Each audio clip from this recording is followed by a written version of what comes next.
केली प्रज्ञा मनासी तई निदान सत्यतेसी नेईल पायापाशी स्वामी मूळ पंढरीये तोवरी हे खरे पोट केला तो त्या लोका नाही सापडली वाट सैराट फिरत असे ज्याच्या आदराचे जिने स्वामी कृपा करीतेने पाळिल्या वचने सत्यत्वाचा अनुभव घडे त्यांचे घडो आता मायबापाचे सत्ता तुका म्हणे चिंता काय पाहे मारगा तोवरी हे खरे पोट केला तो त्या लोका नाही सापडली वाट सैराट फिरत असे.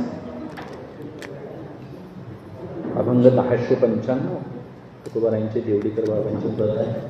कंधारकर बाबांचा गाथा भाष्य आहे की तुकोबारायांचा स्वतःचा अनुभव आहे. मी आतापर्यंत मनाला परमार्थासाठी जी जी साधना म्हणून केली ती करत असताना मला एक पांडुरंग परमात्म्याकडेच पोचायचं आहे असं समजून केली. ते करत असताना केली प्रज्ञा मनाशी माझ्या बुद्धीला मी एक काय म्हटलं बळण लावून घेतलं आणि त्या वाटचालीचा शेवट पंढरपूर आहे असं कळालं. आणि आतापर्यंत जो काही साधनेचा भाग अवलंबला तो वर मी इकडे तिकडे फिरत होतो. त्याला अशी स्थिरता आलेली नव्हती. तो रिपोर्ट म्हणजे संसारात इतर कार्य करत असताना देखील त्याचा हेतू माझा पंढरपूरची वाटचाल जी आहे ती लक्षात येईल तोपर्यंत मी आतापर्यंत काय केलं सैराट फिरत असं म्हणतात. इकडे तिकडंच माझं काय झालं फिरणं झालं. आणि मग शेवटी ज्याच्या आदराचे जिने तेव्हा म्हणतात आदरानं पांडुरंग परमात्म्यानं मला काय केलं आपल्याशी बोलावून घेतलं. मायबापाच्या कृपेसारखं माझ्यावर कृपा केली आणि सत्यत्वाचा मला अनुभव आला. आता म्हणतात घडे तैसे घडं आता मायबापाची सत्ता तुका म्हणे चिंता काय पाहिजे. शेवटी काय तुकोबारायांना असा आलेला अनुभव सांगायचा आहे की परमार्थासाठी म्हणून जो प्रवास केला तो प्रवास माझा पंढरपूरपर्यंत येऊन पोचला म्हणजे सगुणापर्यंत येऊन पोचला. आता देवानं माझ्यावर काहीतरी कृपा केलेली आहे. आता मला दुसरीकडे काही चिंता करायची गरज असं म्हणजे शेवटी काय कारण आनंद नवीन असल्यामुळे मलाही सांगायला थोडीशी अडचण होईल नाहीच नाही. पण शेवटी काय सगुण साक्षात्कारापर्यंतची मजल तुकोबारायांची होती. म्हणूनच त्यांना एवढं साधना करायची संपर्क झाली. परमार्थामध्ये उपासना करत असताना एक साधन रूप आहे एक साधन रूप आहे. एक ज्ञानापूर्वी आहे एक ज्ञानानंतर आहे. आणि आमच्या वारकरी संप्रदायातल्या सगळ्या संतांनी उपासना केलेली आहे ती ज्ञानानंतर केलेली आहे. याचा अर्थ ज्ञानपूर्वी त्यांनी भक्ती केली असं नाही केलेली आहे. तिला क्रियारूप भक्ती कर्तृतंत्र भक्ती आणि तीच वस्तुतंत्र भक्तीमध्ये काय व्हायची रूपांतरित व्हायची. म्हणून करावंच लागेल कारण शेवटी परमार्थामध्ये संप्रदायामध्ये कोणतेही घ्या सुरुवात ही कर्मापासूनच आहे. मग अज्ञाने बांधले त्या मोक्षपदी वैसाव्या साधना आरंभ होतो तृतीय अध्याय बोलला. तिसरा अध्याय कर्मयोगच आहे. मग कर्मातूनच उपासनेची सुरुवात आहे. आणि मग कर्म करतच असताना ती निष्काम कसं करावं निरपेक्ष पद्धतीनं करावं. मी कर्माचा करता नाही निमित्त आहे. केलेल्या कर्माचं फळ मी कोण भोगणार. आणि मग केलंच नाही असा जर भाव उरत असेल तर मग कर्माची सिद्धी झाली नाही. असे निरपेक्ष कर्म करता आलं पाहिजे. निरहंकार पद्धतीनं करता आलं पाहिजे. अशा कर्माला उपासनेचा दर्जा येतो. आणि मग ते निष्काम कर्म अतिशय चित्तशुद्धीला कार्य म्हणजे चांगलं आहे. चित्तशुद्ध होण्याकरता निष्काम कर्म पाहिजे. आणि मग उपासना घडे लागल्या. उपासना सुद्धा निष्काम निरपेक्ष भावनेनं झाली पाहिजे. कारण इहलोकातलं परलोकातलं काही मिळवायची अशी इच्छा शिल्लक राहू नाही. अशी निरपेक्ष उपासना घडली पाहिजे. आणि अशी निरपेक्ष उपासना झाली की मग चित्त स्थिर होतं. आणि स्थिर झालेलं चित्त निर्मळ झालेलं चित्त निर्गुण साक्षात्काराला अनुरूप होतं. तोपर्यंत निर्गुण साक्षात्कार होत नाही. आपल्या भक्तीची मजल ही सगुण साक्षात्कारापर्यंत गेली पाहिजे. तुकोबारायांची मजल मापणाऱ्या म्हणतात कारण मागे होता जन्मी हे चिकरित आलं. तुकोबारायांनी अनंत जन्मापर्यंत हे मागं करत आलेले आहे. आताच्या वर्तमान त्यांच्या चरित्रातही त्यांनी असे कित्येक 8 पिढीला त्यांच्या चालत आलेले आहे. माझ्या वडिलांची निराशेला तुझी चरण सेवा प्रकरणात म्हणजे विश्वंभर बाबापासून त्यांनी उपासना सुरू आहे त्यांच्या घराण्यामध्ये. म्हणजे तुकोबारायांनी आपली अभिव्यक्ती वर्णन केलेली आहे, त्यांना आलेला अनुभव मांडला आहे. तुकोबारायांनी का हा सगळा अनुभव आपल्या माझं शिष्य व्हावे, मला गुरु म्हणा असा कोणताही हेतू घेऊन केलेले नाही. वाटलं तर तुम्ही गुरु म्हणा हा तुमचा प्रश्न आहे, पण मी कोणी शिष्य करत नाही अशी तुकोबारायांची परकट भावना आहे. कारण मी ज्या दृष्टीने करावा उपदेश तरी गुरुने न करावा शिष्य. वाटाला येते असलेल्या अर्धकरणाचा शिष्य कसा तरी चुकून वागला तर तो गुरुला त्याचं पाप भोगावं लागतं. म्हणून तुकोबाराय म्हणतात मला कोणी शिष्य म्हणून हे नाही आणि मी कोणाचा गुरुही होणार नाही. पण गुरुपदाला साजेस शोभेल असं त्यांचं वर्तन, त्यांचं ते ज्ञान. तुकोबारायांची उंची बघायला गेलं तर त्यांनी मांडलेला अनुभव हा कोणाला विचारून मांडलेला नाही. ज्ञानोबारायांच्या समोर निदान ज्ञानेश्वरी भगवद्गीता तरी होती, अर्थ करण्याकरता, सांगण्याकरता, भाष्य करण्याकरता. तुकोबारायांच्या समोर काय होतं सांगा. त्यांनी एवढी जी अभंगरचना केली, तावून सुलातून आलेल्या संसारातून जगत असताना जे काही तत्त्वज्ञान त्यांना उमगलं, त्यातून त्यांना उपासना करायची वाटली, त्यातून प्रखर वैराग्य आलं. ही एक सामान्य माणसाच्या भूमिकेतून त्यांना जर मोजायचं झालं तर तुकोबारायांची उंची फार मोठी आहे. म्हणूनच त्यांच्या असा अभंग आम्हाला अंतःकरणात मिळतात, पाठ करावे लागत नाही. सहजासहजी साधकाला अभंग लवकर पाठ होतात तुकोबारायांचे, कारण त्यांच्या आतून आलेली ती तळमळीची भूमिका आहे. म्हणून अगदी तुकोबारायांचं सांगणं देवाविषयीचं आणि इतर संतांचं सांगणं हे जरा कसं वाटतं. तुकोबारायांचं सांगणं अगदी आदराचं आहे, जिव्हाळ्याचं आहे. कारण देवच अंतिम गती आहे असं सांगणारे संत आहे. इतर संप्रदायामध्ये असं नाही. तुकोबारायांनी जी तळमळीनं प्रवास केलेला आहे असा तळमळीचा प्रवास क्वचितच दिसून येतो. म्हणून नामदेवरायांच्या तुकोबारायांच्या अभंगामध्ये जी तळमळ व्यक्त आहे ती त्यांच्या अवतारकऱ्यातून आलेली आहे. आणि ज्ञानोबारायांची आणि नाथबाबांची जी तळमळ आहे ती त्यांची आदराची आहे. त्यांच्याकडं भरपूर ज्ञानयोगी आहे, पुष्कळ सर्वज्ञता आहे त्यांच्याकडे. तुकोबारायांच्याकडं आहे पण दिसून येत नाही, कारण त्यांच्या सांगण्यामध्ये वैराग्याचा काय आहे, मोठा भाव आहे. म्हणून वैराग्याची व्याख्या करत असताना किंवा परमार्थामध्ये आपण वाटचाल करत असताना नेमकं काय केलं पाहिजे हे तुकोबारायांनी पायाला सांगितलेलं आहे. साधकानं कसं वागलं पाहिजे, म्हणजे एक निश्चय झाला पाहिजे. साधकाची दशा उदास असावी, उपाधी नसावी, अंतर्बाह्य अशी प्रज्ञा तयार झाली पाहिजे, अशी पूर्वतयारी आपली झाली पाहिजे. की सात्विक तीर्थक्षेत्राला जाणं, सात्विकच अन्न सेवन करणं, त्या आचारसंहितेत राहणं आणि त्यानंच परमार्थ सिद्धीला जातो असं तुकोबाराय ठोकबंद जागी जागी सांगतात. काही ठिकाणी ते आपल्याला काय करतात, जागे करतात की साधक इकडं तिकडं हलता कामा नाही, आपला निश्चय त्याचा घडता कामा नाही, निश्चयाचे बळकला नाही ते शिकतो. म्हणून अगदी डगमगत्या साधकाला डोळावर आणणारं तुकोबारायांचं तत्त्वज्ञान आहे. तुकोबारायांनी स्वतःही वारी केली, पूर्वजांनीही केली आणि आपला आलेला अनुभवही ते सांगतात. यांच्या संतांचं वैभव आहे महाराज. संतांनी आहे त्या ठिकाणी राहून म्हणजे दृश्य संसारात राहायचं आहे. सर्वसंग परित्याग तर आम्हाला कळत नाही. आम्ही गृहस्थाश्रमी आहोत सगळे, पक्के आम्ही संसार. आणि मग आम्हाला त्याग तर घडत नाही आणि त्यागाची भूमिका आमच्याकडे नसल्यामुळे सगळं सोडून देता येत नाही आणि सगळं माझं म्हणूनही भोगता येत नाही. म्हणून एक अनासक्तीचा मार्ग आम्हाला सांगितला आहे. त्या ठिकाणीच राहायचं, पण अगदी मर्यादित भोगत्याचा परित्याग कसा करता येईल असते याला संग त्याग म्हणा. कारण ज्ञान मार्ग हा वस्तुतः संन्यस्त लोकांच्यासाठीच आहे. परिपूर्ण संन्यस्त असल्याशिवाय ज्ञान शोभत नाही, ज्ञान वस्तीलाही येत नाही. आम्हाला मात्र असा त्याग घेणं शक्य नाही. म्हणून असो मी संसारी केलेले आनंद त्यांची राहावे असं का सांगितलं, किंवा काही सवय सोयी करावी कारण सगळा समाज आहे गृहस्थ असतं आणि गृहस्थाश्रमी समाजाला त्यांना योग्य असं तत्वज्ञान असेल तर ते ऐकतात, नाही ऐकत. सगळं सोडा म्हणलं तर आमचं शक्य आहे. काय सोडायचं होतं, सोडलं तर परिपूर्ण संसारात दृश्य संसार सोडून तुम्ही कुठं जाणार आहे. ती सृष्टी तर सोडून आम्ही जाणं शक्य नाही. परत आम्ही जन्माला येऊ याच सृष्टीत, कल्पांताला नंतर आम्ही देखील याच सृष्टीमध्ये यायचं. शेवटी काय, शरीरानं जाण्यापेक्षा नाही जायचं आहे ते चित्त बाधित करून जायचं. तुका म्हणजे एका मागणीची सरी उत्तम जीवनी कीर्ती. म्हणून जीवनमुक्तीची आम्हाला काहीतरी ते वाट दाखवून ठेवली. जिवंत असतानाच मुक्ततेचा बोध असणं, आणि असा बोध सगळ्या संतांनी आमच्या काय केला, अंगात स्वतः बांधवून घेतला. त्याचा त्याने काय केला, विलक्षण आनंद भोगला. आणि जीवनमुक्तीनंतर ते त्यानंतर विधेयमुक्त होऊ शकले असते, पण नाही.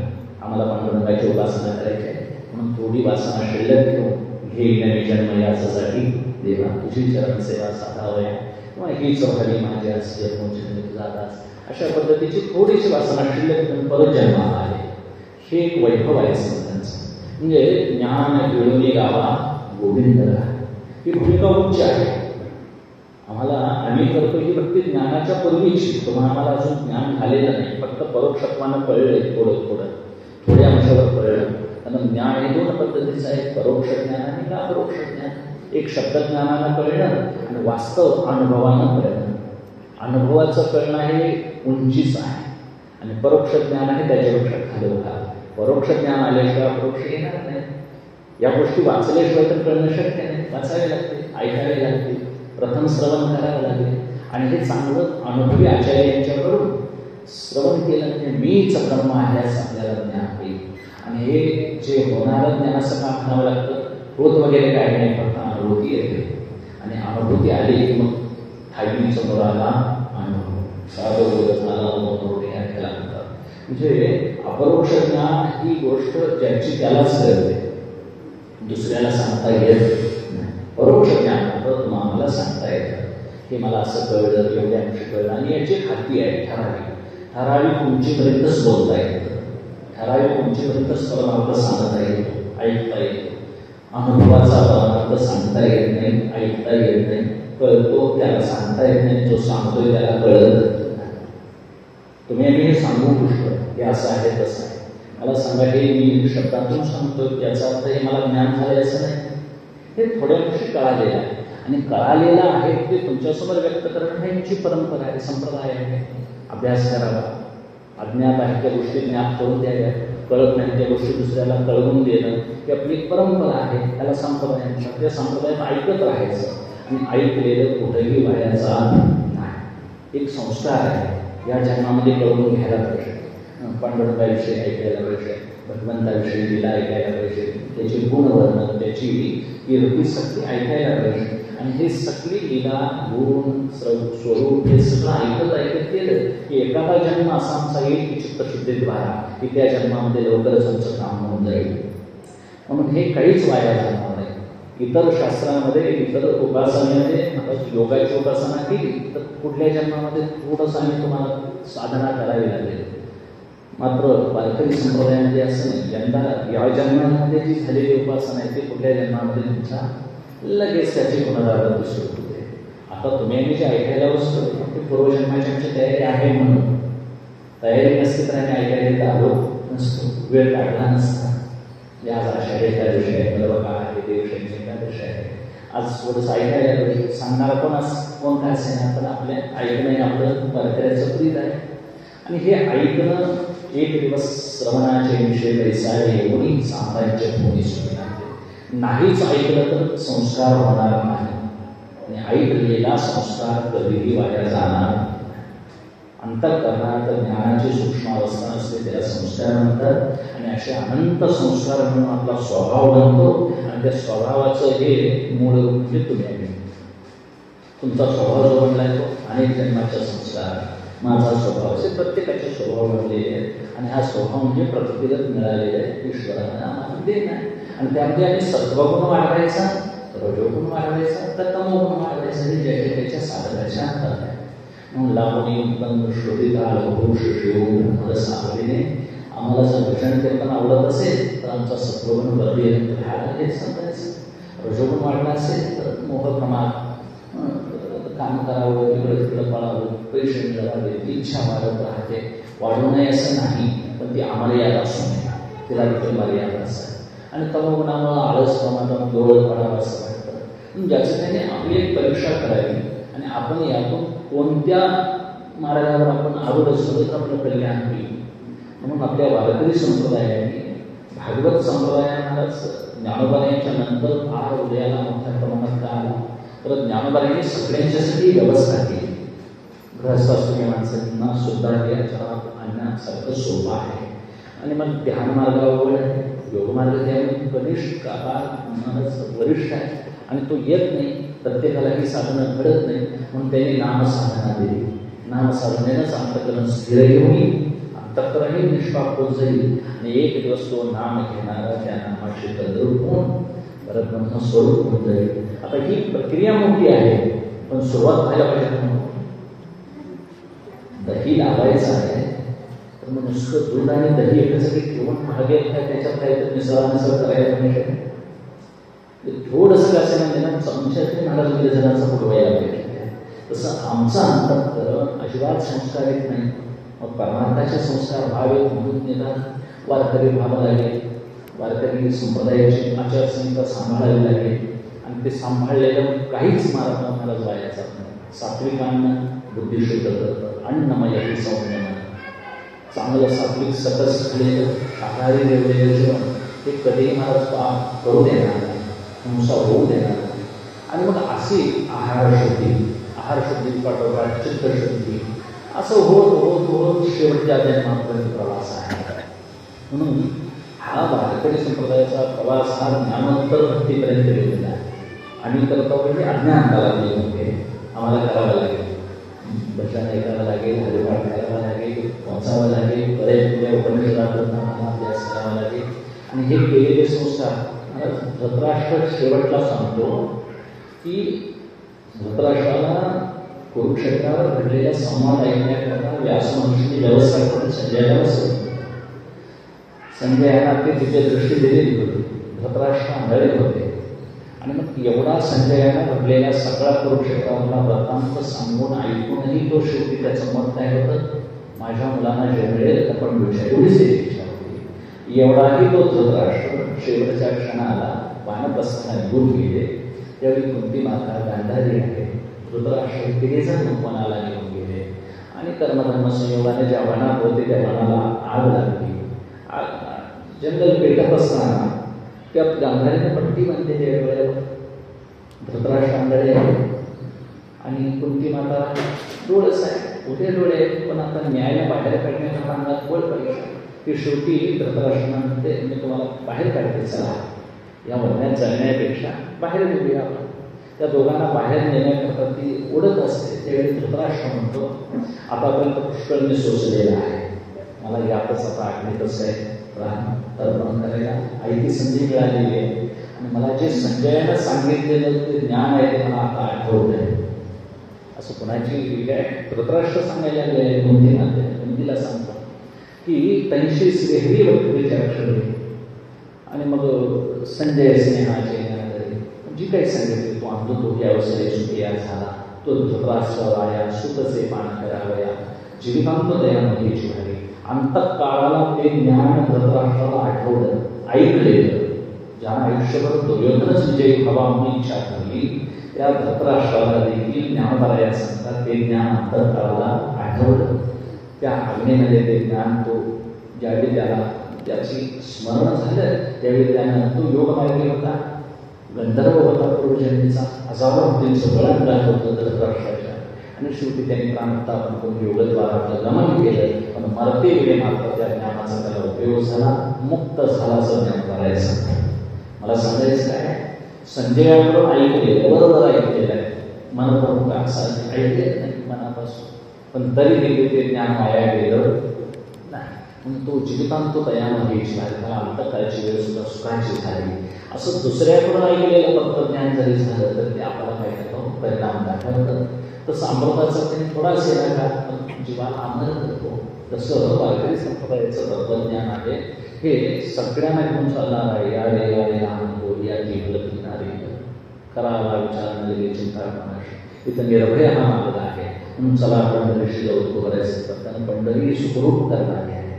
कारण तिथं पांडुरंग परमात्मा आहे, तो सुखरूप तिकडं आम्हाला सुखरूपता देणारा आहे.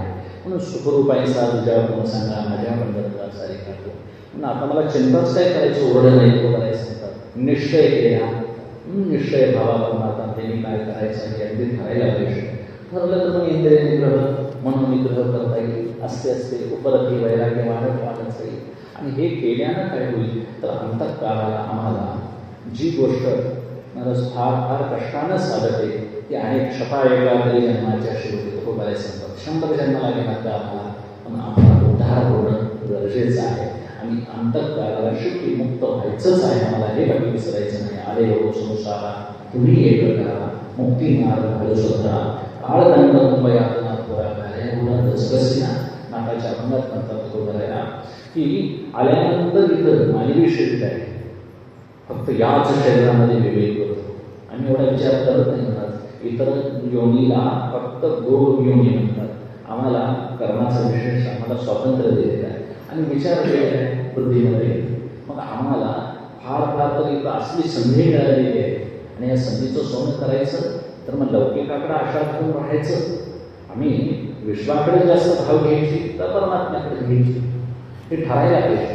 वास्तविक परमात्मा अनमोल आहे हे कळायला पाहिजे. जोपर्यंत अमूल्य परमात्मा आहे हे कळत नाही तोपर्यंत आमचे भाव बहिर्मुखाची इंद्रियाकडेच लागते आणि इंद्रिय ही बहिर्मुखच बनवलेली आहे ब्रह्मदेवानं ती कधीही अंतर्मुख होत नाही.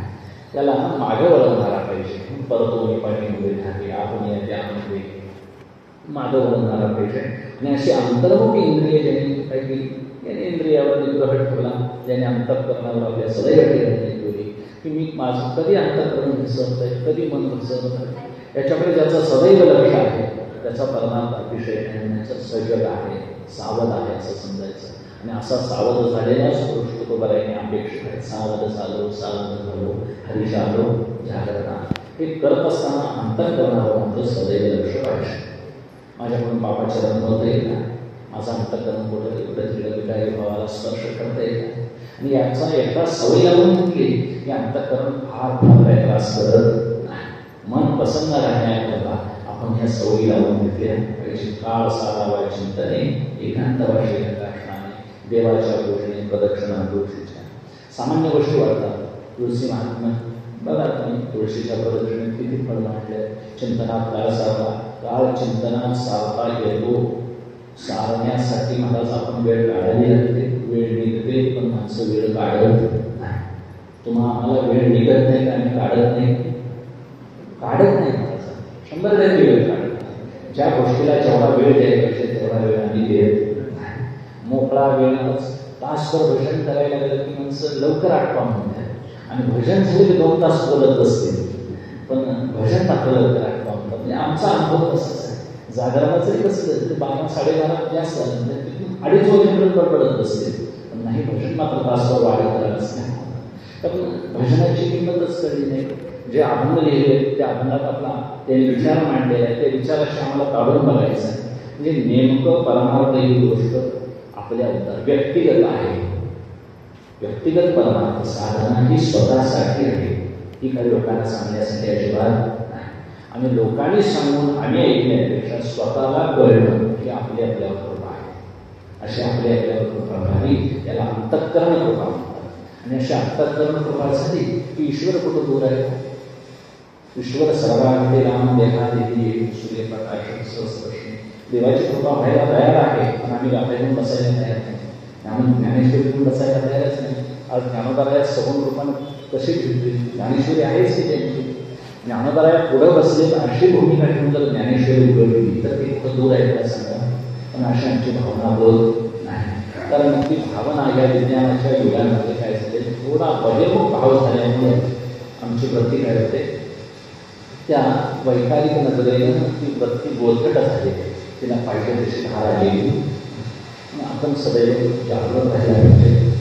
उदास अंतःकरण वैषयिक शेवटी काही सुख महाराज अनित्य आहे क्षणभंगूर आहे आगमनापायी आहे उत्पन्न होणारी काही काळ स्थिर राहणारे काही काळात नाश पावणारे असं समजून असते असलेली टाकायची आपली तयारी झाली पाहिजे. म्हणजे शेवटी कितीही महाराज सुखाची साधनांनी गोळा केली तर ते आम्हाला सुख दाखवतात तर ते सुखरूप आहे. विषय हे सुख दाखवतात का सुखरूप आहे. विषय सुख दाखवतात सुखरूप असत नाही. सुखरूप आत्मा आहे तोच पांडुरंग आहे. मग आम्ही विषयाकडे धाव घ्यायची आत धाव घ्यायची म्हणून प्रत्येकाच्या आतही तो आहे बाहेरही आहे. त्याला अंतःप्रज्ञ ही प्रज्ञा म्हणतात. बाहेरही भरलेला आहे, आतही भरलेला आहे. निदान आतला भरलेला तो सदैव माझ्यासाठी जागृत आहे हे कळलं तर त्याचे आनंद काय आहे ते कळून येते. पण आमच्या जागेपणातही तो आहे, झोपेतही तो आहे, स्वप्नातही तो आहे. म्हणून त्याच्या आसनानं आमचं आसन आहे असं एकदा कळलं की तोच पांडुरंगाचा कृपा आहे आमच्यावर. आणि मग त्यांनी कधी कृपेचा वर्षाव कमी केला आमच्यावर. म्हणून आम्ही फक्त विचार वाढवायचे, आम्हाला फक्त जागृत राहून सत्वगुण कसा वाढेल एवढंच बघायचं. सत्वगुणाचं सामर्थ्य एवढं आहे, देवाविषयीच्या क्रियावर्ता, देवाविषयीचं वाचन, देवाविषयीच्या गोष्टी हे सगळं आवडत शेवटी काय होतं, रजोगुण असते असतात नाही असं नाही, पण त्याच्यावर काय होतं सत्वगुणाची छाप पडते, ते दबले जातात. आणि सत्वगुण एकदा वृत्ती झाली की तुका म्हणे ते सत्वाचे सामर्थ्य करावा परमार्थ आयुष. आणि अशा सत्वाची सवय झाली की त्या मनुष्याला सदैव पारमार्थिकच गोष्टी आवडतात, त्याला रजतमोही गोष्टी आवडत नाही. म्हणून दुर्जनांच्या संगतीत बसू नये, अगदी द्वैती माणसांचं काही ऐकू नये, संत संगतीतच राहावं, सत्शास्त्रच वाचावं असं आमच्या शास्त्राने काय म्हणून केलं. सत्यशास्त्र असं केलेलं, चुकूनही कादंबरी वाचू नये, चुकूनही उथळ कोणत्याही गोष्टी वाचू नये, चुकूनही दुर्जनांच्या संगतीला राहू नये. कारण वेळ कमी उरलेला आहे, मला आयुष्य जात आहे. पहा काळ जगत असे हा स्वहिताचा घोर वाहले आणि राहते तिच्या. चुकून देखील आपली मनोपती अशी सुरू नाही. म्हणून फार बुद्धीला सांभाळावं लागतं. परमार्थी माणसानं परमार्थी आहे असं दाखवण्यापेक्षा वास्तविक मी परमार्थात म्हणजे प्रगती कशी होईल हेच बघायला पाहिजे. आमचा जास्त काळ परमार्थी दिसण्याकडे चालला आहे. म्हणजे कपडे पांढरे घालायला पाहिजे, टोपी पांढरी पाहिजे, त्याच्यावर डाग असता कामा नाही, पंजेच घातलं पाहिजे. आणि असं दिसण्यापेक्षा परमार्थी मी आहे आणि मला व्हायला पाहिजे, त्याच्यासाठी मला काय नाही करायला पाहिजे. तुकोबारायांनी काय केलं नाही करून, कोणती साधना जास्त केली, फार फिरत बसले, फार कपडे घालून मोठे मोठे कार्यक्रम त्यांनी सगळे मोठे केले, त्यांनी घर बसल्या अनुभव घेतला. तुकोबारायांनी घर बसल्या अनुभव घेतला. पहिली स्त्री असली, दुसरी स्त्री असली, वडील सावजी विरक्त होऊन गेले, वडील भावजय वाढले, पहिला मुलगा वाढला, दुसरी जिजाई कर्कशा होता, त्रास करत होत्या. कर्कशा होता म्हणजे त्या वाईट होत्या असं नाही, त्रास करत होत्या संसाराविषयीच्या गोष्टी सांगून. हे सगळं सोचता त्यांनी 21 वर्ष उलटल्यानंतर किती मोठा बदल केला की उरलेल्या 21 वर्षामध्ये त्यांना प्रयाणकाळी गेले विमान पाठवले. एवढा मोठा प्रवास करणं इतकं सोपी गोष्ट नाही. आज देहू कुठं छोटं खेळ आहे, पण आज त्याला गुगल शोधतोय, विश्व त्या देहूवर डोळे लावत आहे. ही तपश्चर्या आहे. म्हणून असं अंतःकरण तापवत राहिलं पाहिजे. तापवायचं म्हणजे त्याच्यातले किडाचे दोष आहेत ते जाळून टाकायचे. सोनं कसं तापवतात, तापवल्यानंतर ते हिनकस जळून जातं आणि शुद्ध सोनं होतं. मग ते कसाला चांगलं होतं, किंमत वाढते. तसं तुम्ही आणि देखील तापवून घ्यायला पाहिजे. तापवणं म्हणजे तप करणं. तप हे चित्तानं करायचं असतं, शरीरानं करायचं नाही. करायचं आहे एकादशी व्रत करायचं, सोमवार धरायचं, पण एकादशीच्या नावाने काय सांगायची गरज नाही. आज आशा एकादशी आहे, किती खाल्लं हे ज्याचं त्यांनी समजावं. वास्तविक एकादशी निराहारच असावी, दशमी एकभूत असावी. एकादशीच्या दिवशी जमलेला पाठ लावून झोपून नये. म्हणजे आज झोपलेले पुण्य संपलं. एकादशी दिवशी दुसऱ्याच्या घरची जरी शाबू खाली तरी मागल्या एकादशीसह आताच्या एकादशीसाठी पुण्य गेलं. असं काही जणांना घडून दिले ते कशासाठी घडलेले ज्याचं त्यांनी समजावं. पुण्य मिळवायचं अजिबात नाही. आपला फक्त उद्धार होण्याशी संबंध आहे. उद्धार हा मोक्षाशिवाय होत नाही. मोक्ष म्हणजे अत्यंतिक आनंदाची अवस्था, आनंदरूप होणं. आणि असं आम्हाला सुखरूप व्हायचं आहे, आनंदरूप व्हायचं आहे. आणि हा आनंद आम्हाला पांडुरंगाच्याच रूपाने लागेल. आणि जर मिळाला तर तुकोबाराय याच्याही पुढे सांगतात की भक्ती सुखाला ही आपण पीची होती भागी वाटणे असं विषय वेगाने ज्ञानवराय सांगतात की मी भक्त आणि देवाची कल्पना करून एका अंगाला आपण आणि एका अंगाला देव अशी एकाच कल्पित अद्वैतातून त्यांनी भक्ती केलेली आहे. किती मोठी उंची आहे तुकोबारायांची, त्याला ज्ञानोत्तर भक्ती म्हणतात. पण आम्हाला ती शक्य आहे, पण असते आधी तर निदान साधना परिपूर्ण होईल. म्हणून साधना करत असताना शरीर शुद्धी पाहिजे, पाठोपाठ अंतःकरण शुद्धी, त्याला सूक्ष्म शरीर म्हणतात. तीच अडचण आहे. हा चित्तशुद्धीवरच सगळं काय अवलंबून आहे.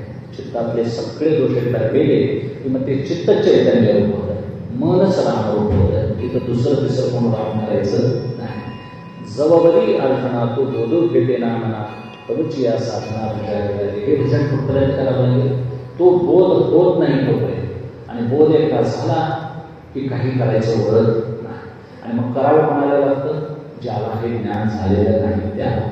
तुम्हाला आम्हाला करावं लागेल. काकांच्या सारख्या महापुरुषांना काही करावं लागलं नाही. दृढ आक्रोशानुभूती आलेली त्यांना, त्यांना काही करावं लागलं नाही. ते कल्पित तो कल्पितो जग माझा, म्हणजे ती त्यांची चालणं ही समाधी, त्यांचं बोलणं हेच प्रवचन, त्यांचं इतर काही करणं. त्यांनी जरी घरात फेऱ्या घालल्या तर ती शिवयात्राच होते. तैसा न चढवणी चालला मुक्त जैसा. मुक्त पुरुषाला काही विधी असत. तुम्हाला आम्हाला मुक्त विधी पाळावा लागेल. तुम्हाला आम्हाला नित्यनेमान एकादशी ज्या दिवशी उद्या त्याच दिवशी आम्हाला एकादश समजली लागेल. उद्या आम्हाला सगळ्यांना उद्या बघूया नाही सांगा. जसं शास्त्र सांगते तसं आम्हाला करावं लागेल. तस्मात शास्त्रम प्रमाण म्हणते कार्य कार्य व्यवस्थित. शास्त्रालाच महाराज प्रमाण धरावं लागेल. संतांच्या वाक्याला, वेद वाक्याला, श्रीगुरूंच्या वाक्याला प्रमाण मानून जो जगतो त्याला यातला अनुभव यायला सुरू होतो. अनुभव कोणाला येईल? त्या योग्यतेनं राहील त्यालाच येईल. आणि ही योग्यता म्हणजे पूर्वतयारी. ज्याची पूर्वतयारी झालेली नाही त्याचं कार्य लवकर होत नाही. कागदपत्र सगळी चूक असली तर ऑनलाईन लवकर होते का नाही? त्या चुका असल्या तर ते घेत नाही, रिजेक्ट करतात. तसं आमची पूर्वतयारी पाहिजे, म्हणजे निश्चय पाहिजे. पूर्वतयारी म्हणजे नेमका मी हे करणारच आहे, याच्यासाठी लागणारं सत्वगुण मी कमवणार आहे आणि सत्वगुणाच्या बरोबर मी हा प्रवास करणारच आहे अशी ज्याची तयारी आहे निघताना त्याला परमार्थ फार अवघड नाही. अवघड कोणाला वाटतं? ज्याचे संस्कार नाही त्यालाच.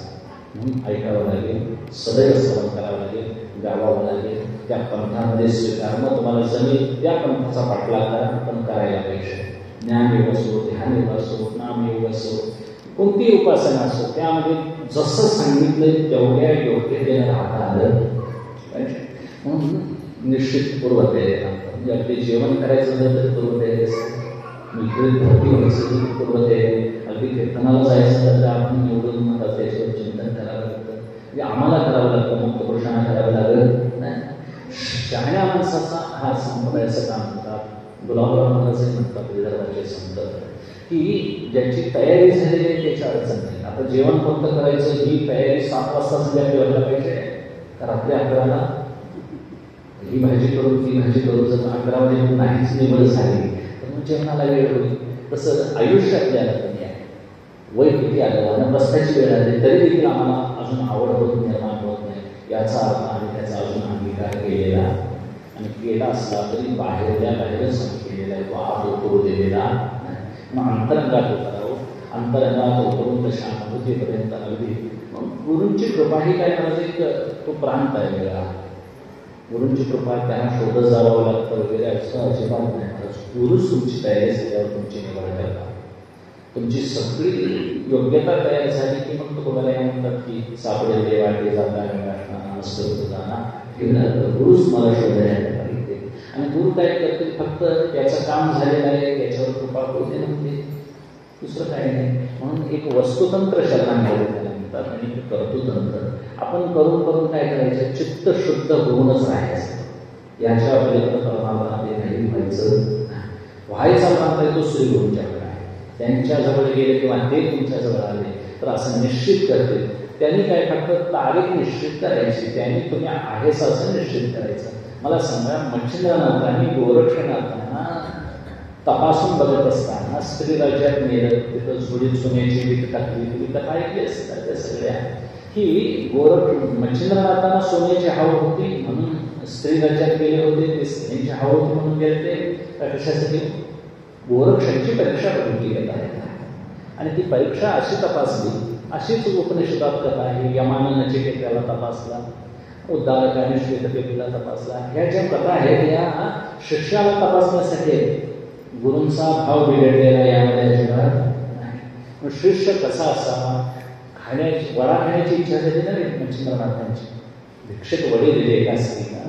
परत एक वडा मला आवडला किंवा आम्हाला मागून पाठवलं. पाठवल्यानंतर गोरक्षनाथ म्हणतात, माई कालच्यासारखा वडा दे, माझ्या गुरुनांग वडे आवडले. ती बाई म्हणाली की हे काय माझं म्हणाले वडं विकण्यासाठी किंवा याच्यासाठी काय हॉटेल किंवा हे घातलेलं नाही. आणि तुमच्या गुरुला एवढं आवडते तर करून खा जा म्हणाले. मग देईन म्हणाले वडा, पण एक डोळा काढून देत असेल तर एक वडा देईन म्हणाले. लगेच एक मला डोळा काढून दिला. मला सांगा, हे आता असा वडा देईन नाही देणार म्हणलं आम्ही आमचा डोळा काढतो फुटल्याचा. आमच्यात एवढी निष्ठुरता आहे, स्वतः गुरूंच्या भावनेसाठी डोळा गेला तरी हरकत नाही. ही गुरुची तपासणीची पद्धत आहे आणि ती त्या नाथसंप्रदायात पेली आता ती शक्य. आणि मग मला वडा येऊन ते डोळा करून ती खासगी बघितल्यानंतर ते असते म्हणाले, बाबा हे वडा पुष्कळ करून देतो म्हणाले तरी बोलतो. मग गुरूंच्या जवळ आले, गुरुंना म्हणताना ते दाखवल्यानंतर म्हणाले, आणि मग म्हणाले उरलेला डोळा ते कशाला ठेवतोस, मला दे म्हणाले. त्यांनी दुसराही काढून दिला. म्हणजे हेतू काय, तुमची तयारी झाली की गुरु काही करू शकतात, कधी ती वेळ येते. मला एसटी 9ला सुटणार आहे तर तुम्ही 9च्या आधी स्टँडवर पाहिजे का नको. मग 9च्या आधी 5 मिनिटं गेला तर आता तुम्हाला झट करत बसायची वेळ आहे. मला एसटी कधी येईल, कधी 9ला येणारच आहे. आली की फक्त तुमची तयारी पाहिजे, आली की तुम्ही चढून बसायचं. गुरुकृपा अशीच आहे, तयारी झालेल्या माणसाची कामं होतात, तयारी नाही झालेली ती आमच्यासाठी मागे राहतात. याचा हेतू काय, म्हणून असं सांगतही फार बसून एक हाती आहे, मर्यादा आहे. आपापली कामं करत राहावं असते, ते आपापली व्रत वगैरे करावी, घर बसले चित्तशुद्धी होईल अशी साधना करावी. पतीची सेवा करत असताना मुलांची जबाबदारीची कामं करावी, घर न सोडता किती फिरायची याचा उत्तम भाव ठेवावा. व आपले आरोग्य हे सगळं सांभाळून, समाजात व्यवस्था आपली सांभाळून हे सगळं करायची शास्त्रानं आम्हाला मुभा दिलेली आहे. चातुर्मासात व्रत वगैरे दिलेली आहे, पुष्कळ काही सांगितलं, पण आम्ही त्यातलं काही ऐकलं नाही. आम्हाला घर बसल्या जप करता येतो, घर बसल्या ज्ञानेश्वरी वाचता येते, गाथा वाचता येते. रोज 30 ओव्या जरी लिहिल्या ज्ञानेश्वरीच्या तरी 300 दिवसात ज्ञानेश्वरी लिहून संपते असा अनुभव आहे. तरी देखील आम्ही 30 पुष्कळ लिहू, पण 30 ओव्या आमच्याकडे वेळ. हेतू काय, 9000 ओव्या वाङ्मय सेवा का बरं म्हणून यांच्याकडे. बरं, आता या जगामध्ये ज्ञानेश्वरी, तुळशी रामायणासारखा किंवा गीतासारखा मला कोणता ग्रंथ आहे सांगा या जगात वाचण्यासारखा, म्हणून आपल्या हातातून तो घेऊन जावा अशी तर भावना होत नाही. म्हणजे आमच्या चित्ताचे अंतरंगच एवढे बिघडलेले आहे. पण अशा बिघडलेल्या लोकांच्यासाठी म्हणून आम्हाला करावं लागतं, काहीतरी ऐकावं लागतं. म्हणून तुकोबाराय सांगतात त्या प्रज्ञा म्हणजे बुद्धीला एवढं मी काय केलं, झोपून ठेवलं की पंढरपूरच हे माझं काय असावं, गणतव्य ठिकाण असावं, अंतिम ठिकाण असावं. याचा अर्थ तुकोबारायांना मोक्ष नको असं म्हणायचं नाही. मोक्ष त्यांना अपेक्षित आहे, पण मोक्ष मिळाला तर मोक्षामध्ये एकरूपता आहे, भक्तीचा भोग नाही. मला सांगा, रुचीने ते अन्न जात नसताना तुकोबाराय सांगतात तत्वज्ञान चांगलं आहे, मी ब्रह्म आहे ही अनुभूती अत्यंत लोकांची आहे परमार्थातली. पण एकदा जीव ब्रह्म ऐक्य रूपाला पोचला की परत त्याला जन्म मिळत नाही, परत त्याला भक्तिसुखाचा भोग घेता येत नाही, परत त्याला आईवडिलांची सेवा, देशाची सेवा, समाजाची सेवा, बंधुंची सेवा करता येत नाही. परत त्याला जन्मच नाही, जन्म नाही तर सेवा नाही. मग अशा पुरुषांनी काय करायचं, ज्ञानोबाराय सांगतात किंवा तुकोबाराय म्हणतात, नाथबाबाई म्हणतात, असली मुक्ती आम्हाला काय करायची, जी आम्हाला पांडुरंगाची सेवा घडू देत नाही, ती मात्र हत्या करणारी मुक्ती काय करायची. म्हणून देवा आम्हाला मुक्तीवरील भक्ती दे. असं तर आम्ही जरी मुक्त झालो तरी देखील आम्हाला तुझी सेवा करता यावी. म्हणून ज्ञानोबारायांना गरज नव्हती काय महाराज, पण तरी देखील त्यांनी माझी जीवीची आवडी पंढरपूर आणि पुढे खांद्यावर पटाका घेऊन पंढरपूर आले. मला सांगा, ज्ञानोबाराया अज्ञानी होते म्हणून वारीला आले तर तुमच्यासाठी आले असते. तुम्ही आणि त्या वाटेवर चालावं म्हणून आले. काय गरज आहे मला शाण्या माणसाला, काही गरज नव्हती. ज्ञानी पुरुषाला कर्तव्यच उरत नाही. असते चैतन्य सत्त्वावे तैसे ज्ञानी आपुलका कृत्य करू सरले नाही सांगा तुमचा सखा दिलेला हो. शहाण्या माणसाला गुरुजीला अंकलिपी घेऊन 1, 2, 3 खळ्या द्यायची काय गरज आहे, मुलांच्यासाठी द्यावं लागतं. म्हणून अर्भकाच्यासाठी म्हणते हल्ली धरली पाठी कशांच्या सगळ्या संतांनी आषाढीच्या निमित्तानं पंढरपूरला एक मोठा समुदाय गोळा, सगळ्या जातीचे लोक आणले. अज्ञानी ज्ञानी सगळ्यांना एकमेकाला समुदाय अभिमान रहित एकमेकांनी पाया पडावं, आपली जात पात लिंग भेद सगळं विसरावं आणि एका ठिकाणीच पांडुरंगाचा गजर करावा. संतांची एकमेकाला भेट व्हावी, लोक एकमेकाला समुदाय यावा. ही 1200च्या शतकातली महाराज घटना आहे. आता सुद्धा हे आधुनिक कोणत्याही समाजसुधारकाला करता आलेलं नाही. त्या काळात ज्ञानोबाराय म्हणून ज्ञानोबारायांचे उद्धार आहे, समर्थांचे उपकार, तुकोबारायांचे उपकार, आणि हेतू इतकाच हे एवढं ज्ञान असून देखील त्यांनी कर्तव्य स्वीकारलं. म्हणून नुसतीच जिलेबी गोड असून तुपात तळलेली नाही चालणार. त्याला गोडी यायची तर कशात तूप बुडवायला पाहिजे, ती साखरेच्या पाकात बुडवावी. तसं ब्रह्मज्ञान तुपात तळलेले जिलेबीसारखं आहे, पण गोडी त्याला अजिबात नाही. ती गोडी भक्ती रसाची पोट दिल्याशिवाय येत. म्हणून त्यांचे ब्रह्मज्ञान बापुडे दे भक्ती. कितीही स्वयंपाक चांगला झाला तरी तुम्हाला महाभारताचा दृष्टांत माहिती आहे तुमच्या परिचयाचा. काय झालं, एक दिवस भगवंत रुक्मिणी माता सत्यभामा आई सगळ्या बोलत बसले होते. आणि मग त्या काय लहर आली, काय रुक्मिणी माता आई साहेब म्हणाल्या, सत्यभामा आई म्हणाल्या की भगवंत आम्ही तुम्हाला कशा आवडतो हे जरा मला सांगा. भगवंत म्हणाले, सत्यभामेला म्हणाले तू मला साखरेसारखे आवडतेस. मग सत्यभामेला आनंद वाटला. रुक्मिणी आई साहेबांनी विचारलं मी कशी आवडते सांगा, तर तुम्ही मिठासारखे आवडता. त्यांचा चेहरा उतरला की सत्यभामा नंतर आलेले आहेत, मी आधीचे आहेत, मुख्य आहेत, धर्मपत्नी आहे असं का म्हणाले. आणि मग असं प्रत्येकाला आवडे रूप देवानं सांगितलं कसे आवडते काय आवडते. आणि मग 4-8 दिवस निघून गेले. रुक्मिणी मातेच्या मनाला फार लागलं, मला मिठासाठी म्हणाले, मिठासाठी म्हणाले. आणि त्या म्हणून संयोगानं कोणती आत्या आल्या. आता कसं आत्या वगैरे राहायला येतात तसं आल्या असतील त्या आल्या. राहण्याकरता मग 4 दिवस गेले. रुक्मिणी माता जरा खजील दिसल्यानंतर कोणती म्हणाल्या, असं काय रुक्मिणीबाई असं काय चेहरा उतरला आहे तुमचा. तर ते म्हणाले तुमच्या बादशालाच विचारा त्याचं काय. मग आता ते म्हणाले कृष्ण कशाच मला काय विचारूया म्हणाले. आणि मग सगळे हकीकत त्याच्याकडून ऐकून घेतली. रुक्मिणी मला मिठासारखं म्हणतात, सत्यभामेला साखरेसारखं. आणि मग हे ऐकल्यानंतर कोणत्या अर्थामध्ये कृष्णाला बाळकृष्ण असं बायकांना भेटांना वागवणं बरं नाही. कृष्णाने लगेच सांगितलं ही घटना सांगितलीच ना रुक्मिणीनं. आणि मग मी मिठासारखी सत्यभामा साखरेसारखी असं झालं असेल म्हणून त्यांनी काय केलं, बरं म्हणाले मी भेटांना वागवत नाही, सत्य आहे तेच बोललो म्हणाले. आता काय करेल काय नाही म्हणजे 2 दिवस थांब. आत्तेला थांबून घेतलं म्हणते आत्तेला. आणि एक त्या आचार्याला असं देवानं सांगितलं उद्या स्वयंपाक पर्वकाळ आहे, पण उद्याच्या पर्वकाळामध्ये मीठ वापरायचं असा स्वयंपाक, चांगला स्वयंपाक केला मला, पण मीठ कशातही घातलं. आणि मग सगळे भजी भाज्या चटण्या सगळं काही मीठ न घातलं केल्यामुळं सगळे जेवायला बसले. आणि मग रुक्मिणी माता सत्या या सगळ्या आणि कोणत्या त्यासमोर बसले, सगळी यादव मंडळी बसली. जेवायला सुरू झाल्यानंतर सगळेजण मीठ मागायला लागले. देवाने सांगितलं आचार्याला अजिबात काय बोलायचं, मी सांगेन म्हणाले. मीठ मागायला लागले तर मी सांगणार प्रत्येकाला. आणि मग प्रत्येकाने मीठ मागितलं. शेवटी कोणतीनं मीठ मागितलं, कोणत्या अध्यायाने रुक्मिणीने मीठ मागितलं. हे बघा म्हणाले मीठ घ्यायचं नाही, आज असा पर्व आहे, आज मीठ खायचं, आज लागली तर साखर घ्या, पण काय करायचं मीठच घ्यायचं. त्या म्हणाले हा स्वयंपाक चांगला आहे बाबा, पण आचार्याचा काय कार्यावर होता का काही असं गोष्टी आणि त्यांना मीठच घालायचं विसरता नाही म्हणाले. प्रत्येकाने साखर घ्या पण मीठ घ्यायची सवलत नाही. आणि मग शेवटी कोणत्या त्याला कळालं अर्जुन आपला कृष्ण असा का बरं म्हणाला असेल मिठासारखे. आणि मग रुक्मिणी मातेला तिने निदर्शन केलं, जाणून दिलं. कृष्ण म्हणाले हे बघ आज मिठाची जशी सगळ्यांना गरज भासली तशी साखरेची गरज सगळ्यांना भासत नाही. तशी माझी ईश्वर भूमिका जी आहे ती मायानिरपेक्ष आहे. माया सापेक्ष आहे. मायेला धरून मी ईश्वर बनलेला आहे. त्यावेळी तुझी गरज मला भासते. जसा कृष्ण परमात्मा अवतार नाही तशी रुक्मिणीची त्याला गरजच आहे.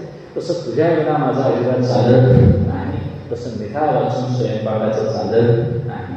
मीठ घातल्याशिवाय प्रत्येक पदार्थाला जशी चव येत नाही, आळणी राहतात, तसं रुक्मिणी मातेला ते पटलं की मला मिठासाठी का बनवून आले. हेतू काय, ज्या स्वयंपाकामध्ये मीठ घातलं जात नाही तो आळणी वाटतो, बेचव करतो. तसं ब्रह्मज्ञान हे चव यायची झाली तर त्याला भक्ती सुखाचं थोडंसं काय द्यावं लागतो, कुठं द्यावं लागतं. म्हणून भक्ती ही ज्ञानी पुरुषानं केली तर अतिशय नाराज आनंद आहे. त्या जीवनमुक्तीचा त्याला विलक्षण सुख भोगता येईल.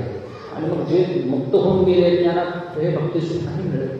म्हणून ज्ञान घेऊन गावा गोविंद. आणि मग अशी भक्ती केली प्रत्येक संतांच्या अशीच भक्ती केलेली आहे. देव कळवून घेतला, देवरूप झाले आणि देवरूप होऊनही आपण त्यांची सेवा केली. चोखोबारांनी तशीच सेवा मंडळाला याची केली. अर्जुनाने महाराजांना मिळून मुक्तच होते, तरी ती देवाची सेवा केली. ही सगळी सेवा करण्याची तितकाच की देवाला ऋणी करावा असं अजिबात त्यांच्या मनात नव्हतं. ऋणी करून देवाने आपली कामं करून घ्यावी असं अजिबात संतांच्या मनात नव्हतं. ते त्यांच्या हातून घडलेली निष्काम सेवा आहे देवाची. आणि ह्या सेवेचं ऋण आपलं देवाला वेगवेगळी कामं करून फेडावं लागलं. त्याच्यासाठी उच्चनीचे पाणी घेणे, दोनदाशा आहेत किंवा अनेक वर्णांमध्ये वर्णन केलेलं आहे की अर्जुनाची घोडी हृदयामध्ये संकटे गोधरी मारली. हे देवानं का बरं येऊन केलं तर संत हे भक्त काही मागत नाही, न मागता देवावर सेवा एवढे ऋण सेवेचं करतात की त्या सेवेनं देवालाच काहीतरी लाजून ते कार्य करावं. एवढा प्रगाढ विश्वास होता आमच्या संतांचा. आजही महाराज तसे साक्षात्कारी संत आहेत. आजही विद्वानांनी मंडळीमध्ये नामधारक मोठे मोठे आहेत. एवढ्या सर्वोच्च ज्ञानाला भेटले जरी असले तरी देखील ते आज नामधारक नामस्मरण करत आहेत. म्हणून त्यांच्या मागोमाला मला साधलेलं पाहिजे.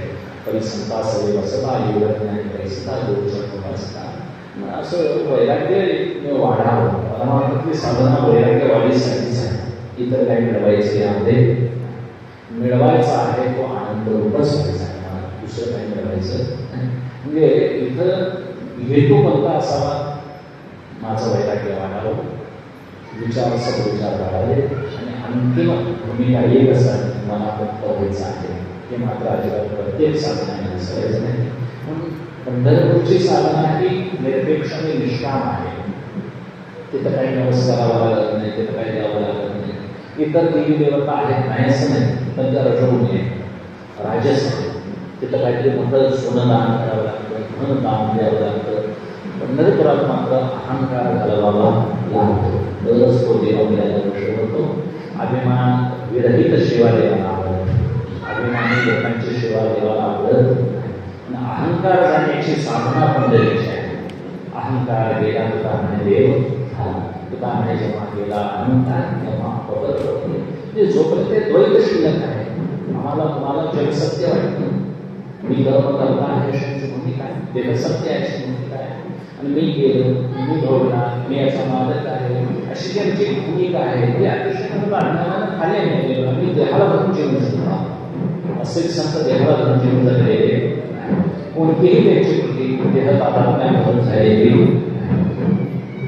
बरोबर प्रमाणे जे बोलतो तर ते देहतादात्म्यात धरून रामसाधारण त्यांच्या माती तुडवली का मूळ तुडवलं हेही त्याला माहिती. एवढा त्यांचा भावदास ही सगळी दैवी संपत्ती आम्हाला द्या. संप्रदायात दिली आहे. आम्ही सगळे त्या दैवी संपत्तीचे काय पाहतो मालक भविष्य सगळ्यांची इच्छा आहे. इतर संप्रदायामध्ये एवढी भारत ऐश्वर्य द्यायची पद्धत नाही. एकच कोणतरी मोठा होतोय उरलेले मला पद्धत राहतात अशी पद्धत आहे. वारकरी संप्रदायामध्ये नाही म्हणत. जो भीष्माचार्याला बोध झाला तोच बोध ध्रुव बाळाला झाला, तोच बोध महाराजा चोखोबाला झाला. यामध्ये काही जाती भेद वर्ण आश्रम पंथ काही फरक नाही. सगळ्यांना एकाच पदावर नेणारा संप्रदाय आहे. म्हणून वारकरी संप्रदायाची तर प्रत्येकाला असते असते कळत जाते. ज्याला कळाले त्यांनी उपासना करावी, दृढ उपासना करून ब्रह्मस्थानावर प्रस्थान करावं. हे सगळं कळवून घेण्यावर आहे. शेवटी काही समजूत पटवून घ्यायची आहे. आपापल्या समजुतीनं समजुती बदलायच्या आहे. जुन्या समजुती काय होते त्या बदलायच्या, नवीन समजूत पटवून घ्यायची. तुकोबाराय असं का म्हणत असतील, ज्ञानेश्वर महाराज असं का म्हणत असतील. कारण आम्ही जगाला सत्य समजलंय, देहाला सत्य समजलंय. असे देह सत्य नाही, देव सत्य नाही.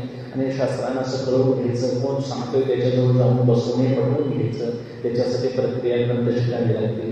हे सगळं करून आम्हाला काय करावं लागेल, आपली समजूत बदलायची, दृष्टी बदलायची आहे. डोळे बदलायचे, दृष्टी बदलली की आपल्याला तो दृष्टिकोनी येतो. आणि दृष्टी बदलली की मग भांडणाचा काही उरत नाही. घरात देखील आपण किती बोलतो, आपण काय काय पाहतो, काय काय बदलतो, काय काय ऐकतो, आमची कृती कशी आहे हे मला ज्याचं त्यानं पटवून घ्यायचं. आपला आपणच बदल करायचा, दुसरेही सांगून बदल होत नाही. आज घरात सुद्धा माणसं अमुक माणूस नसला की बरं असतं असं म्हणतात. आता मी घरातल्या जर बाहेर गेलेलो जर बरं वाटत असेल तर मग मी घरात चांगला वाटत असेल तर ते आपणच असं समजायचं. म्हणजे आज दादा घरात नाही बरं वाटतंय, सगळे जण दादा सुद्धा नाही बरं व्हायचं. म्हणजे आपण किती खाली येतोय, वर्तणुकीत आम्ही बिघडलेले आहोत, बोलण्यात बिघडलेले आहोत. काय म्हणायचं वर्तमानपत्र टीव्ही आणि माणसं भ्रष्ट झाली, काय मिळते त्यातून देव जाणे, आपली बुद्धी का बरं भ्रष्ट करावी, काय फारसं त्यातून मिळवते काही नाही, काहीच त्याचा नाही, आमचा संबंध नाही. आम्हाला ध्यान करत नाही.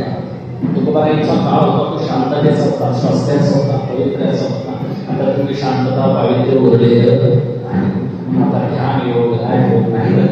आम्हाला स्पेसिफिक काय तुमची असेल ते सांगा. आम्हाला बसलेल्या ठिकाणी रामा का म्हणता येतो, म्हणून प्रत्येकाने रामा याचा संकल्प सोडावा. ठिकाणी 1000 वर्ष व्हावा, विष्णू सहस्रनामाची पाठ व्हावे, माझ्या श्लोकाचं पारायण व्हावं, काही असेल मला ही वाणी पवित्र होते. वाणी लोकांच्यासाठी नाही, निदान आपल्यासाठी तरी तुम्हाला स्वीकारायला पाहिजे. आणि आग्रहानं सुद्धा आपण आपल्याला आपल्याच याला दुसरं कुणी करण्यात आपल्या उद्धारासाठी आपणच प्रयत्न करणं याला साधन म्हणायचं. हे सांगण्यासाठी नाही, आपल्यासाठी आहे. आणि आपण जेवणी एवढा संदर्भ आपण जेवायचं बसायचं. रामकृष्ण परमहंसाची कथा आहे, दोघे मित्र आंब्याच्या बागेत.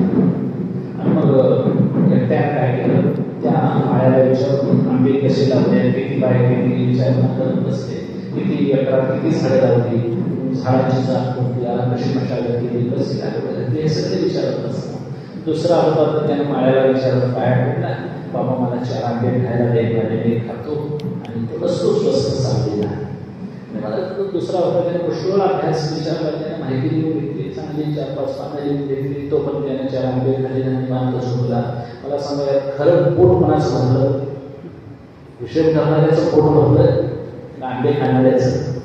मग आंबे खाणाऱ्याला मला शास्त्राचा विचार माहिती नसेल पण शहाणपण नव्हतं, तसं आम्हाला परमार्थी माणसाला शहाणपणाची गरज आहे. तुला आणि सोपे आहे सर्व शहाण होतो, भूक लागली आहे. आत्ताच्या आता लवकर स्वयंपाक कोणता होईल हे गृहिणीला कळायला प्रश्न नको का? आता आंबट घालून उद्याचा पदार्थ आता होईल. आता वेगवेगळे प्रकार करपासून संधी गहू आहे, बरोबर आहे, पण त्या गव्हाच्या पोळ्या लवकर होतील, त्या गव्हाच्या सुजी लवकर होईल, हे त्या गृहिणीला कळायला पाहिजे. सगळे आमच्याकडे गृहिणी आहे. आम्हाला कोणती साधना हवी, आपलं सवय काय आहे, आमचं घर व्यवस्था काय आहे, कार्य काय आहे, असं ज्याचं त्यांना पटवून घ्यावं आणि आपल्याला मनोरूप योग्य त्याची साधना करावी. आणि आपण दुसऱ्यावर दूषण न ठेवता आपल्यावर पटवाले असावे.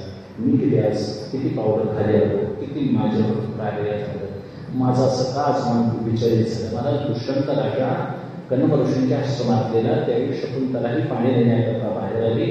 त्या दुष्यंताचं मन थोडंसं विकारी झालं. तो दुष्यंत राजाने सांगतो, हे आर्य रक्त आहे माझ्या अंगामध्ये, शकुंतलेला पाहिल्यानंतर का बरं बिघडलं असेल, का बरं विकारी झालं. मला सांगा, या आमच्या आर्यभूमीमध्ये राजे कसे पवित्र होते. ज्या अर्थी माझं मन विकारी झालं त्या अर्थी ही ऋषिकन्या नसून ही राजकन्या असली पाहिजे. म्हणजे मला पावित्र्य सांगायचं आहे. मध्ये आमच्या रेणुका मातेचं नुसतं पाणी आणण्याकरता गेल्यानंतर चित्ररथ गंधर्वाची क्रीडा पाहिली, मन महाराज पटवलं. किती मान तोडून परत जोडून घ्यायची वेळ त्याच्यासाठी. सीता मातेला नाडी गेल्या आशा मर्दकांती सोने धाडे मनाता पाटीला गेले, मनात असताना सोन्याच्या चांबड्याच्या सोडी घालायची इच्छा झाली. मारीची नावाचा तो मुलगा रावणाचा मामा आहे, तो त्यानं रूप धरलेलं होतं. थोड्याशा सोन्यासाठी महाराज सोन्याच्या लंकेत बसलेली समाधान झालेलं हो. देव देतो, भक्ताला पाहिजे ते देतो. ती चोरी मागत होती पण सोन्याच्याच लंकेत नेऊन ठेवलं देवाने. पण महाराज नाडी गेल्या अशा नाडले होते आणि आता नको त्या लंकेत येऊन बसायची वेळ आली. आता मला रुग्णात सोडून दिलं नाही, सांगवत त्रिजटेस म्हणजे महाराणी आहे, जनकाची कन्या आहे, देवाची शक्ती आहे. आणि एवढा असून देखील बुद्धी अस्थिर झाली. देवाजवळ बसले सीता माता रणाच्या निमित्तानं देवाला बाजूला ठरवलं. सद्बुद्धी महाराज, दुर्बुद्धी कधी होईल सांगता येत नाही. आणि काय स्थिर राहिली होती. सीता मातेला सोन्याच्या विषयानं आणलं, रेणुका मातेला आणलं. डोळे त्रास देणारे, विकार देणारे, दुःख करणारे, या डोळ्यांनी काय बघावं, काय काय बघावं त्याचं त्याने ठरवावं. अगदी अकिंचन थोडासा कमी होऊ दे बघा, शुद्ध व्हावा आणि थोडंसं पण असावं पण निरासावं, थोडे निरे व्हावे. फार काय भाराभर करायला म्हणजे मला असं काही नाही. एका फार म्हणजे अनुभव उपदेश म्हणून सांगते असं नाही. जेवढ्या अंशी कळालंय तेवढं करायला मग 15 दिवस आहे एकादशी कार्यदर्शी व्रतसार. हे व्रतसार आहे. आषाढी सारखा पर्वकाळ आहे, कार्तिकी सारखा पर्वकाळ आहे. हे सगळे उपवास आपल्याकडून धरावे, शरीराला एक निग्रह यावं, वळण द्यावं. आणि ह्या मनालाच असं चांगलं वळण भेटलं तर हे मन कधीही आम्हाला दुःख देणार नाही. आणि मनाची एक अशी सवय आहे, चांगल्या सवयी जर याला दाखवल्या का जे मनाचे आणखी जे देखील या गोडीच्या छाया सोडली की मन एका चांगल्या गोष्टीला जर सोपलं तर तो बघायला सांगतात की लाचावले मन लागलेचे गोडीचे सोडीचे. हे मन सदैव आमचं नाव घेत राहील. आणि मग धारक एकदाच आम्ही म्हणलो तर मग कोणतं पाप, कोणती चित्तशुद्धी आपल्या हातातच सगळं आलेलं आहे. अशाचा सगळा भार आपल्याला गर्भात येतो आणि त्याचं सगळं काही आता सांगतो तो पार पाडतो. कोणत्याही इच्छा तो पूर्ण करतो.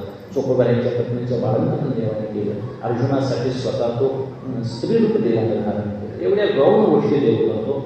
आम्हाला देवाच्या कोणत्याही मोबाईल द्यायची गरज नाही तो करायला सांगतात. त्यांनी पुढे उभा राहावं आणि आमच्या दृष्टीचे पाराने फेडावून सुंदर ते ध्यान असे जाणून महाराजांनी दिले.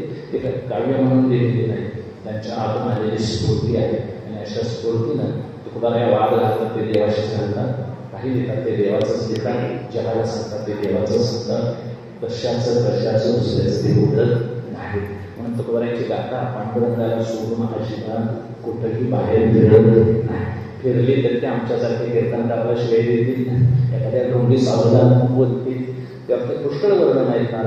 एक स्त्रीच्या आहारी गेलेला नवरा आहे, एक नवऱ्याची सेवा न करणारी स्त्री, एक जटाधारी संन्याशी आहे, वाघ्य उपदेशला बोलणा, वाघाने बोलणा, यांचे अनेक संवाद तुकोबारांनी भेटले.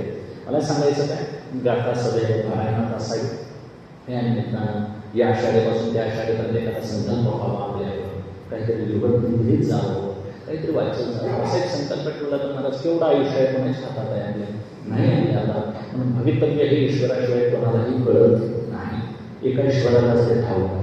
म्हणून कुणाचं आयुष्य केवढं असेल, कुणाची विद्या, कुणाचं वित्त, कुणाचं काय आहे जे ते कोणाला ठाऊक. म्हणून पांडुरंगाला शरण जावं. आणि शरणांगती म्हणजे तो सगळीकडे भरलेला आहे, त्याच्या वाचून काही घडत नाही, त्याच्या इच्छेला सर्व काही घडतं. अशी आपली काय असावी सर्वाधिक व्यापक दृष्टी असावी. म्हणून तो सोडून काही होत नाही. माझ्या इच्छेतही तो आहे, तुमच्या इच्छेतही तो आहे, काय जगू ते त्याच्या इच्छेत होत नाही. अशी एक भूमिका बोलायला लागावी. मी माझं घेऊन जावं. संसाराचं ओझं कमी आहे, पण मी आणि माझंच ओझं आमच्याकडे जास्त आहे. त्याला संसार असं म्हणतात. ही कर्तृत्व, भोक्तृत्व, भ्रांती, जगत्सत्यत्व, भ्रांती, या सगळ्या तुमच्या भ्रांती निघून जाव्या आणि निर्मळ आत्मस्वरूप आम्हाला लाभावं. ते लाभण्याकरता आम्हाला पांडुरंगाचं नाम सदैव मुखात राहावं. पांडुरंगाचं नाम ज्ञानपुरुषाने घेतलं तर उद्धार आहे, अज्ञानाने घेतला तर उद्धार आहे. आणि सगळ्यांनी आबाल बद्धाने जर त्याचं कीर्तन केलं तरी उद्धार आहे. म्हणून तुकोबाराला लागून या बाया तुम्हाला एवढा मोठा ज्ञानी पुरुष महात्मा महाराज जीवन फक्त तुकोबारांचं वर्णन करताना पांडुरंगाला देखील अडचण पडेल एवढं वर्णन आहे तुकोबारांचं. सगळ्या संतांनी वर्णन केलं. बहिणा संत पुकार झाला जे याच्या पुढं काय भक्ती करणं, भक्ती मांडणं म्हणजे अवघड आहे. असं तुकोबारांनी एवढा मोठा पल्ला घातला. तो पल्ला तुम्हाला लढता यावा अशी तिकडे म्हणून तुकोबारांच्या शरणी करून की ही प्रज्ञा मनासी तै निदान सत्यतेसी नेईल पायापाश स्वामी मूळ मंडळी असं 595 सबुद्धी झालेला सगळं झालेली कृपा पांडुरंगाच्या श्री पांडुरंगाच्या चरणी शिवराज कुंडली